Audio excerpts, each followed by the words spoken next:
कि मेरा नाम मुशर्रफ हुसैन है और विधानसभा में मुझे प्यार से जनरल मुशर्रफ नाम से पुकारते हैं।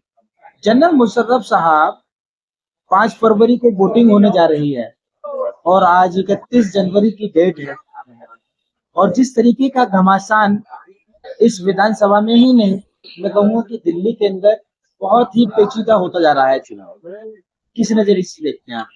देखिए, पेचीदा का मसला यह है कि जिस तरीके से 10 साल से अरविंद केजरीवाल की सरकार ने सबको गुमराह कर दिया था, आवाम को ट्रॉफियां दे दे के कि हम आपको बिजली फ्री देंगे, पानी फ्री देंगे, स्वास्थ्य फ्री देंगे, वो सारा पुलंदा जो बांध के लेके आए थे ना अरविंद केजरीवाल जी, वो 10 साल में सारी पोटली खुल गई उनकी। मतलब आपका कहना है कि कारोबार नहीं देंगे, बिजली फ्री, कारोबार नहीं देंगे, कारोबार नहीं देंगे, पानी और बिजली देंगे आपको। बिजली से आप मोबाइल चार्ज करके मोबाइल चलाते रहना और जब प्यास लगे तो आप पानी पीते रहना और घर के अंदर भूखे मरते रहना। खाने के लिए हम कारोबार नहीं देंगे आप। अच्छा, अभी की अगर हम बात करें तो क्या यही एक मुख्य कारण है कि जो उनके जो आम आदमी पार्टी के जो विधायक है वो आज इस्तीफा दे रहे हैं? आप देख लीजिए, पूरी दिल्ली के अंदर 7 विधायकों का आज तक इस्तीफा हो चुका है और दिल्ली के अंदर अरविंद केजरीवाल जी की इतनी हालत खराब है कि जगह जगह उनके विधायकों को घुसने नहीं दिया जा रहा है। जैसे आज के ही देख लें आप, जुमे के बाद इमरान साहब, पल्ली मारान से जो विधायक हैं, मंत्री साहब, वो गए थे, उनका खुल के विरोध हो रहा था। खुल के विरोध तो किसी भी विधायक का नहीं होता मुंह पे।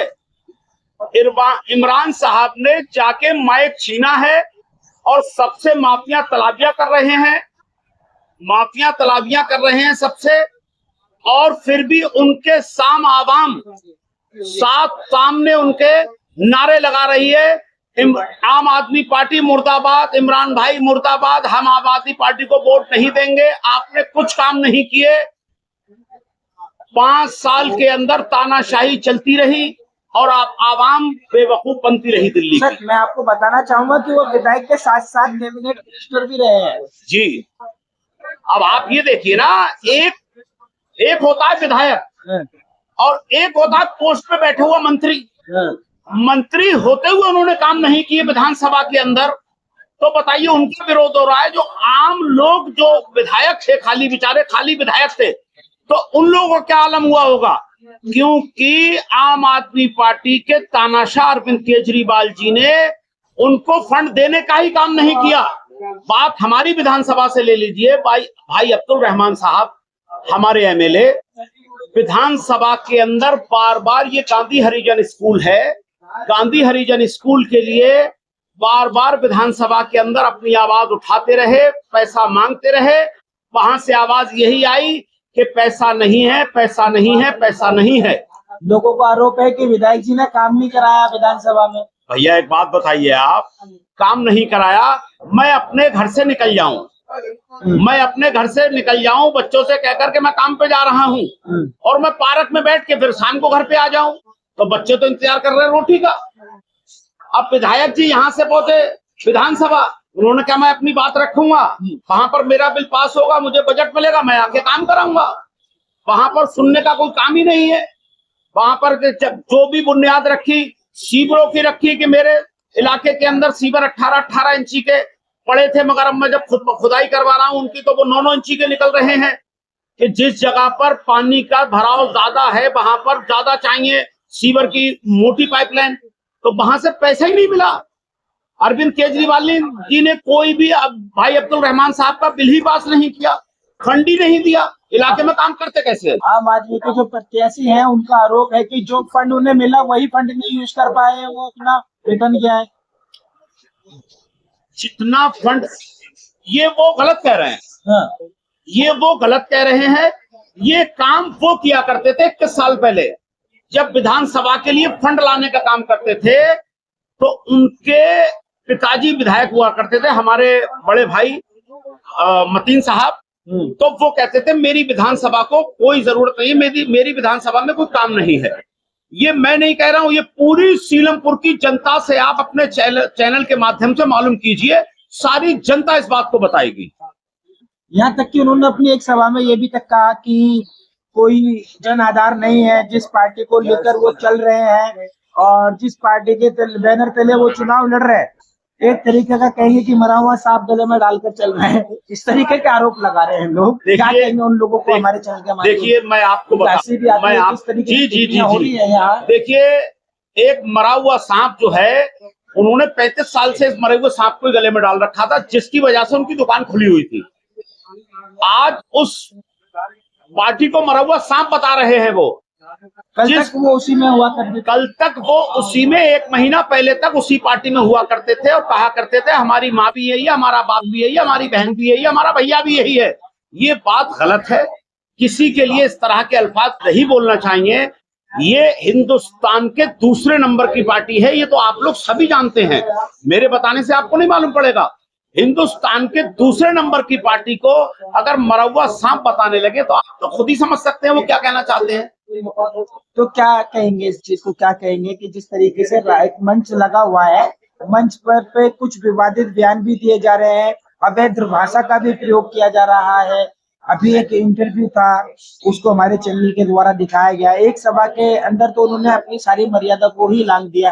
एक दूसरे पे पलटवार किए जा रहे हैं। कोई कुछ कह देता है मन से तो कोई कुछ कह देता है मन से।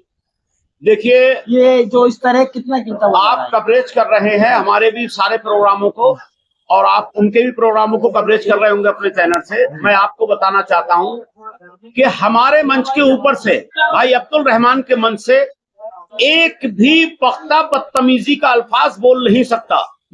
उन्होंने अभी सीलमपुर सीट मार्केट में एक सभा की थी, उस पर उन्होंने कहा था कि भाई अब्दुल रहमान मुझे मन से गालियां देते हैं।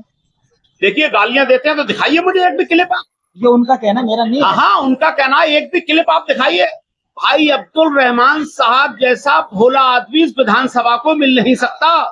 भाई अब ये देखिए, ये ब्रह्मपुरी रोड आप देख रहे हैं, ये भाई अब्दुल रहमान साहब की देन है जो ये ब्रह्मपुरी रोड दुल्हन की तरह चमक रहा है। जो लोग आज इसको ये कह रहे हैं भाई अब्दुल रहमान साहब ने इस रोड को कनॉट प्लेस बनवाने का काम कर दिया, नहीं तो इस रोड की हालत थी इससे पहले कि अगर इस रोड पे आदमी 5 मिनट चल जाया करता था तो चेहरे पे इतनी इतनी मिट्टी हो जाया करती थी। भाई ये भाई अब्दुल रहमान साहब का मेहनत है और उनका काम है जो दिख रहा है। अभी उन्होंने एक सभा किया, उन्होंने इस तरीके की टिप्पणी का इस्तेमाल किया कि हमें सीलमपुर विधानसभा में नेता जो चाहिए वो एक मर्द चाहिए जो काम करा सके। और मैं नाजिमे नहीं समझता, उन्होंने इस वर्ड का ऐसे वर्ड का इस्तेमाल किया कि मुझे शर्मिंदगी महसूस हो रही है उस वर्ड को उनके सामने पेश करना। देखिए ये वर्ड का मैं आपको क्या जवाब दूं, मर्द और नामर्द, हाँ ये तो जनता दिखाएगी, समझे साहब। भाई अब्दुल रहमान वो मर्द मुजाहिद है, ना ये किसी से डरता है, समझे। ये हर तरीके से मजबूत है अल्हम्दुलिल्लाह, जिस्मानी भी मजबूत है, माली भी मजबूत है और लोगों की मोहब्बत से भी मजबूत है। ये भाई अब्दुल रहमान कहीं पर छुपने वाला काम नहीं करता अल्हम्दुलिल्लाह। भाई अब्दुल रहमान का रेला आप देख लें, ये देखिए, ये सब मोहब्बत में आवाम आई हुई है यहाँ पर। ये कोई किराए की भीड़ नहीं है। ये सुबह से लेकर शाम तक भाई अब्दुल रहमान साहब के ऑफिस में ये बच्चे सारे देखिए नौजवान खड़े हुए हैं। ये चौधरी जुबैर, ये सब भाई अब्दुल रहमान साहब की मोहब्बत में। अब यहाँ से जब हम मंच के ऊपर निकलेंगे, आज हमारा इंदिरा चौक पे प्रोग्राम है, यहाँ से 100-150 लोग लेके निकलेंगे हम लोग, और वहां पहुंचते भाई अब्दुल रहमान साहब जिधर से गुजर रहे हैं, अल्हम्दुलिल्लाह अल्लाह का इतना शुक्र है कि आदमी भाई अब्दुल रहमान को देख रहा है और अब्दुल रहमान के साथ चल पड़ रहा है, अब्दुल रहमान को देख रहा है, अब्दुल रहमान के साथ चल पड़ रहा है। वहां पहुंचते आवाम हजारों की हो जाती है। ये लोगों की मोहब्बत है भाई अब्दुल रहमान के लिए। और मैं आपके चैनल के माध्यम से बताना चाहता हूं, 5 तारीख को भाई अब्दुल रहमान की सबसे पहले सीलमपुर से जीत होने जा रही है, 70 की 70 विधानसभाओं। अपनी सभाओं से वो लोग ये कहते हैं कि आपके साथ की भीड़ चल रही है, उनके साथ में फ्री की भीड़ चल रही है। देखिए ऐसा है, हम भी ये बात कह रहे हैं उनके साथ पैसे की भीड़ चल रही है, और ये बात चैनल पे जो आप लोग बनाते हैं ना क्लिप, उसमें सब दिख जाती है। हमारी क्लिप पे आप देखो, हमारे साथ सारे मौजूद होंगे इन जैसे चेहरे। ये पैसे वाले लोग लग रहे हैं आपको, ये पैसे वाले लोग लग रहे हैं, ये पैसे वाले लग रहे हैं, ये पैसे वाले लग रहे हैं, ये पैसे वाले लग रहे हैं। और अभी आपको कम से कम 100 मौजूद आ रहे होंगे जो पास खड़े होंगे सब। वो पैसा लेने का काम करेंगे, वो अपने में खुद करोड़पति आदमी है। अरे भाई करोड़पति आदमी 100, 200, 500 रुपए के लिए चलेगा क्या? सर आपने कहा कि बिजली फ्री, पानी फ्री, तीर्थ यात्रा फ्री, आपको कोई तीर्थ यात्रा कराई गई? आज तक अगर पूरी दिल्ली के अंदर एक भी तीर्थ यात्रा मुसलमानों के लिए एक अरविंद केजरीवाल ने एक आदमी को भी हज कराया हो या उम्रा कराया हो जो हमारी तीर्थ यात्रा है, तो मैं आपको जो कहोगे आपके चैनल से बताना चाहता हूं वो चीज मैं हार जाऊंगा। तो माइनॉरिटी की क्या गलती है, माइनॉरिटी का क्या दोष है जो कि तीर्थ यात्रा अदर समाज, ये क्या एक विभाजन की राजनीति कहूंगा मैं इसको, कि एक हिंदू समाज की तीर्थ यात्रा की जा रही है फ्री, और माइनॉरिटी की अगर बात करें, मुस्लिम समुदाय की अगर हम बात करें, जिसको आज मंचों से चीख चीख कर कहा जा रहा है कि अरविंद केजरीवाल जी आम आदमी पार्टी द्वारा फ्री में तीर्थ यात्रा कराई जा रही है, तो मैं कहना चाहूंगा कि मुस्लिम समुदाय के कितने लोगों को तीर्थ यात्रा फ्री कराई आपके अब्दुल रहमान जी विधायक जी ने या अरविंद केजरीवाल जी ने, जिस टाइम पे आम आदमी पार्टी में हुआ करते थे? भैया मैंने आपको बताया नहीं अभी, एक भी मुसलमानों को अगर उम्रा कराया हो या हज कराया हो तो मैं आपके चैनल से बताना चाहता हूं, तो मेरे सामने लिया उस बंदे को पूरी दिल्ली से। तो क्या मैं सीलमपुर विधानसभा की बात नहीं कर रहा हूं। अरविंद केजरीवाल जी का चेहरा, दोहरा चेहरा सामने आ चुका है आवाम के, आवाम बदल चुकी है, लोगों ने पलटी मार चुके हैं। 5 तारीख को पंजे पे सब लोग मोहर लगाने जा रहे हैं। जैसे मैं आपको बताना चाहता हूं, पिछले इलेक्शन के अंदर उन्होंने मुसलमानों को टॉफी दी कि हम आपके मौलानाओं को सबको तनख्वाह देंगे। 17 महीने से एक भी मौलाना को तनख्वाह नहीं दी। जो मुसलमानों के बाप की, उनके दादाओं की जागीर है, वक्फ के मालिक मुसलमान हैं, हमारे बाप दादाओं की जागीर है, उसमें से पैसा आज तक 17 महीने से हमारे इमामों को 1 रुपया नहीं दिया। अब उन्होंने दूसरी टॉफी छोड़ी फेंकी है दिल्ली के अंदर, अब मौलानाओं का नाम बंद कर दिया।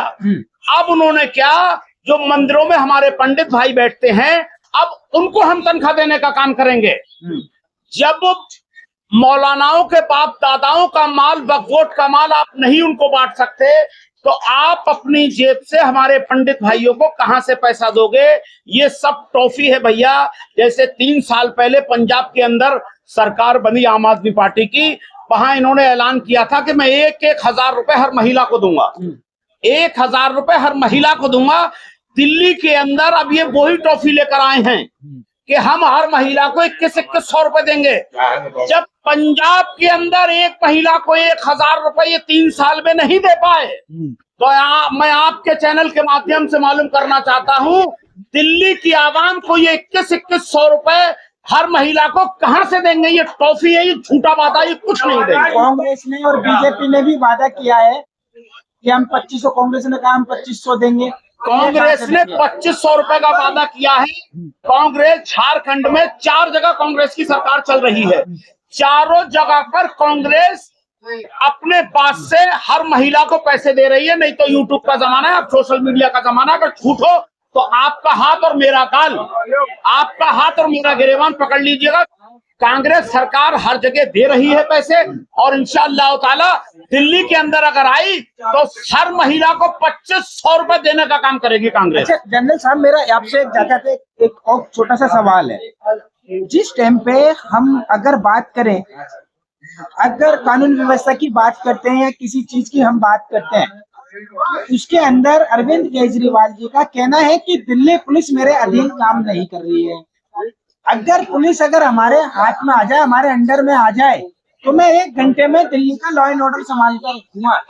और यदि जिस टाइम पे मैं आपको लेके जाऊं, जिस टाइम ये एनआरसी के दंगे चल रहे थे, ये स्टेटमेंट जब दी गई थी, एनआरसी के पहले प्रोटेस्ट चल रहे थे और उस पर उन्होंने एक स्टेटमेंट दी थी कि साइन बाइक में 1 घंटे के अंदर खाली करा दूंगा, पुलिस मेरे अधीन 1 घंटे के लिए कर दीजिए। ये भारतीय जनता पार्टी और ये कांग्रेस पार्टी मिलकर ये देश के अंदर ये विद्रोह फैलाने का काम कर रहे हैं। मुसलमानों के ऊपर जहां भी जुल्म होता है, हिंदू भाइयों के ऊपर जहां भी जुल्म होता है, शाहीन बाग के अंदर मुसलमान महिलाएं बैठी हुई थी एनआरसी के खिलाफ, वहां पर तो अरविंद केजरीवाल के पास सरकार आ जाती है और पुलिस आ जाती है। जब दिल्ली के अंदर दंगे होते हैं, लोग जल रहे थे, लोग मर रहे थे, वहां अरविंद केजरीवाल के पास ना पुलिस थी ना एक वर्ड था बोलने के लिए। मैं नकारता हूं आपके चैनल से कि पूरी दिल्ली के लिए मैं बताना चाहता हूं, आने वाली 5 तारीख को पंजे के सामने वाला बटन इतना दबा दो कि अपना सीएम कांग्रेस का बना लो और अरविंद केजरीवाल को इस कर केजरीवाल। जनरल साहब, मैं किचन पे ही हूँ। मेरा एक सवाल है, जैसे कि उन्होंने कहा था कि दिल्ली पुलिस हमारे अधीन काम नहीं कर रही है। यदि अगर कोरोना की अगर हम बात करें या दंगों की हम अगर बात करें, तो क्या जो माइनॉरिटी है, जो मुस्लिम समुदाय है, वो क्या उनकी सरकार का एक हिस्सा नहीं है? क्या एक स्टेटमेंट उन्होंने देना नाजमी नहीं समझा? क्या पीड़ित क्षेत्रों का दौरा करना नाजमी नहीं समझा? क्या सीएम ने? हाँ, उनकी सरकार का कोई हिस्सा नहीं है। मुसलमान जो भी है उनकी सरकार का हिस्सा नहीं है। वो मुसलमान को अपनी सरकार का हिस्सा नहीं मानते, बिल्कुल भी नहीं मानते। मुसलमानों के हित में 5 साल उन्होंने एक वर्ड बोलने का काम नहीं किया। हर मुसलमान को बिल्कुल नकार दिया। किया है? नहीं किया है। दिल्ली मरकज के ऊपर एक्शन लेने का काम किया है, मौलाना साद साहब के ऊपर मुकदमा कराने का काम किया है। तो ये पावर कहाँ से आई? सबसे पहले उन्होंने मरकज में ताला लगवाया, फिर उसी ताले को खुलवा दिया। उन्होंने कोई काम नहीं किया, मुसलमानों को रफू किया, मुसलमानों के हित की कहीं बात नहीं की है। तो ये पावर कहाँ से आई? ये तो आप बताओ ना। उनके वक्त में मैं आपको बता रहा हूँ ना भैया। जब उनका वक्त आता है तो उनके अधीन हो जाती है पुलिस, और जब मुसलमानों की बारी आती है तो उनके अधीन पुलिस नहीं आती। दिल्ली दंगे होते हैं, ट्वीट नहीं करते। संभल दंगे होते हैं, ट्वीट नहीं करते। कुरान शरीफ के ऊपर उनका विधायक बेगुरमती कर देता है, वो एक ट्वीट नहीं करते और उसको टिकट देने का काम करते हैं। मैं आपके चैनल से बताना चाहता हूँ, ऐसे केजरीवाल जी को बिल्कुल नकार दो और पंजे के सामने वाला बटन दबा दो और कांग्रेस से आपकी मुख्यमंत्री बना दो दिल्ली के अंदर। आप क्राइम के लेकर और जिस तरीके से जुनाइल बच्चों को क्राइम के प्रति धकेला जा रहा है, और जो जुनाइल जिस टाइम पे जो क्राइम कर रहे हैं जुनाइल में, उनके खिलाफ जो उनकी काउंसलिंग के लिए कौन आगे आएगा और कौन इस क्राइम के ऊपर लगाम लगा पाएगा? ये आपसे मैं और इस क्राइम के ऊपर सिर्फ एक कांग्रेस पार्टी ऐसी है जो लगाम लगा सकती है। और शीला दीक्षित की सरकार थी तो देखिए यहाँ पर मर्डर नहीं हुआ करते थे। आज जगह जगह लोग चाकू मार देते हैं, मर्डर हो जाते हैं, गला घोट देते हैं, बच्चियों को पकड़ा जा रहा है, बच्चियों के मोबाइल छीने जा रहे हैं, बलात्कार हो रहे हैं। दिल्ली का माहौल जब से अरविंद केजरीवाल की सरकार आई है इस तरह से हो गया है कि हम लोग भैया कान पकड़ गए। अपने घर से महिलाओं को रात के 6 बजे के बाद निकलने नहीं देते हैं। इतना पूरा माहौल हो चुका है और इंशाअल्लाह ताला कांग्रेस की सरकार आएगी, फिर उसी तरह से दिल्ली का निजाम मुशर्रफ साहब, अगर हम अपने चैनल के माध्यम से अगर हम आवाज उठाते हैं, लोगों के अंदर जागरूकता पैदा करते हैं, तो हमें भी डराया जाता है, धमकाया जाता है, जान से मारने तक की धमकी दी जाती है। अगर हम नशे की बात करें, अगर हम माफियागिरी की बात करें, अगर हम बदमाशी की बात करें, तो हमें भी पीड़ित होना पड़ता है। हाँ तो भैया तानाशाही चल रही है। इस तानाशाही सरकार से क्या ये सरकार का ये अधिकार नहीं बनता कि सरकार सामने बाहर निकल कर आए? जो युवा बच्चे हैं जो क्राइम की तरफ आगे बढ़ रहे हैं, जो नशे का कारोबार कर रहे हैं, इनके खिलाफ कोई एक्शन लिया जाए, इसके खिलाफ कोई मुहिम उठाई जाए। क्या ये सरकार का अधिकार नहीं बनता? क्या ये क्षेत्र के एक लीडर का अधिकार नहीं बनता? आप सवाल है, इसका जवाब चाहिए मुझे आपसे। भैया सरकार का सब सवाल जवाब बनता है, मगर सरकार जब कुछ करना ही नहीं चाहती है, नाकारा सरकार बैठी हुई है, तो आप लोग क्या कर सकते हैं? उसमें आपको भी पिटना पड़ेगा, मुझे भी पिटना पड़ेगा। आवाम पिट रही है। इस 5 तारीख को वोट पड़ जाएगा, 8 तारीख को रिजल्ट आ जाएगा इंशाअल्लाह ताला। इन सबको नकार रही है आवाम, दिल्ली की सरकार को नकार रही है और आपके पंजे का सामने बटन दबाने जा रही है। इस बार कांग्रेस की सरकार आ रही दिल्ली में। एनआरसी के बाद